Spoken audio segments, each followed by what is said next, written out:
Well, I feel like I need to give you guys some closure on this job. You saw 2 sections of the removal.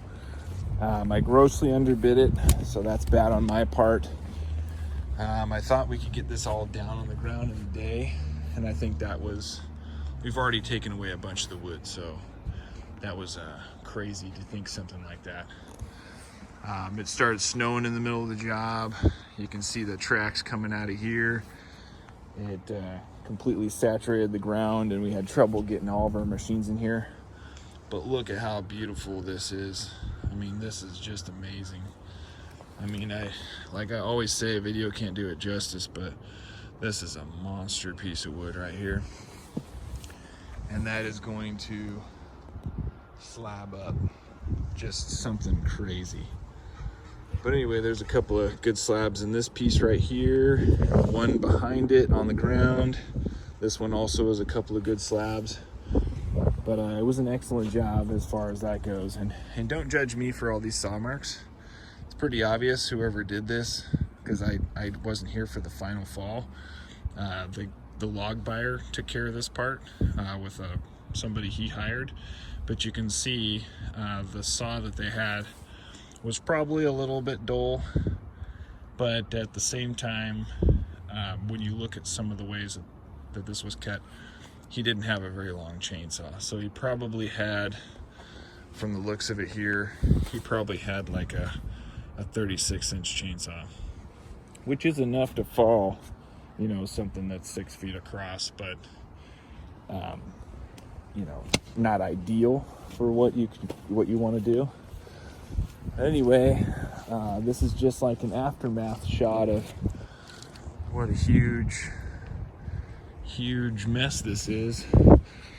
But log buyer's gonna come in, pick up all these logs, mill them up, and make a profit.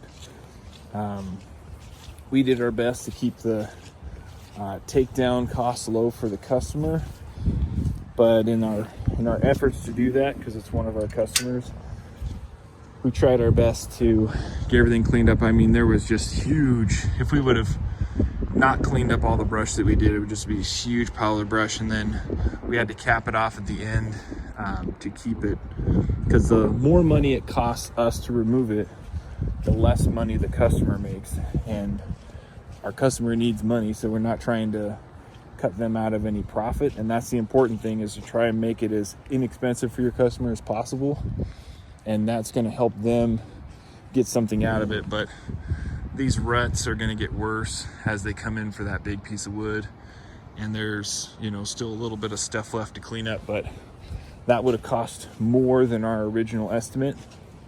And that's something that I really hope to do better at, is when I'm estimating, make sure I leave a large portion, a large chunk of the pie extra.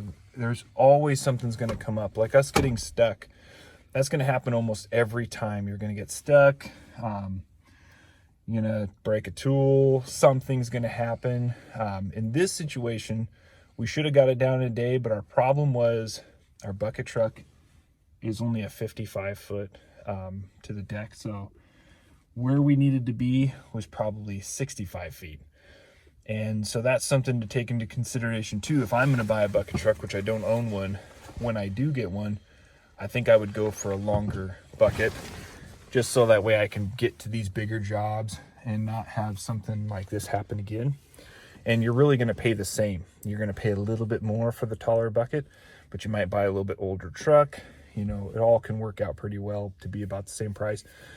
But anyway, just checking in with you guys. Hope you had fun watching some of this, and hope there was a little bit of educational stuff going on. But that's really just all I'd want to wrap up, is make sure you're bidding things appropriately. Try not to overbid too much, but always have a little extra, a little bit of a cushion, so that way your customers' expectations are met and they're happy, because you're not continuing to add money to the pie, because that, you know, that always frustrates people. So try your best not to do that, and check in next time.